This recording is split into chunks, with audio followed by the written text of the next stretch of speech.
Iran पर अमेरिकी हमले के बाद अब ईरान की संसद ने बड़ा कदम उठाया है।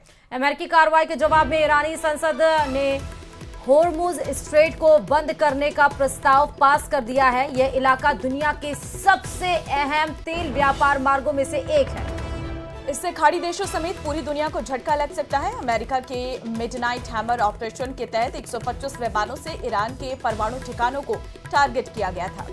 और अब ईरान के इस फैसले के बाद तनाव और बढ़ने की आशंका है, क्योंकि यही वो मार्ग है होर्मुज जिसकी हम बात कर रहे हैं, उसको बंद करने की कोशिश ये की कवायद कई बार ईरान की तरफ से की गई थी।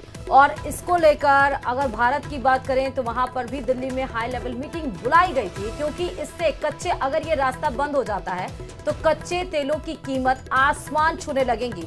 तो अब जब अमेरिका ने 3 उसके न्यूक्लियर ठिकानों पर अटैक किया, जिसकी जानकारी खुद राष्ट्रपति डोनाल्ड ट्रंप ने ट्वीट करके दी, और उसके बाद ईरान ने मुंहतोड़ जवाब इजराइल पर 30 बैलिस्टिक मिसाइल दाग के दी। हालांकि इजराइल ने भी उसका पलटवार किया, लेकिन अब होर्मुज मार्ग अगर बंद किया जाएगा तो इससे पूरी दुनिया में कच्चे तेलों की कीमत बढ़ जाएगी।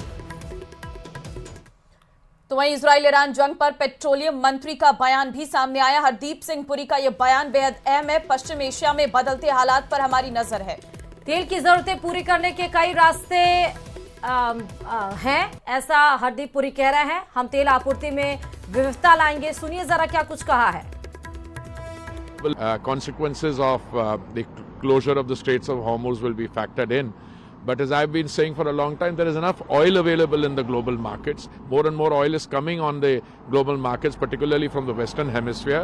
And even the traditional suppliers would be interested in keeping the supplies on, because they also need the revenue. So hopefully the market will factor that in. But as I said, the Modi government has over the past several years not only ensured the stability of supplies but also affordability, and we will take all necessary measures to ensure that.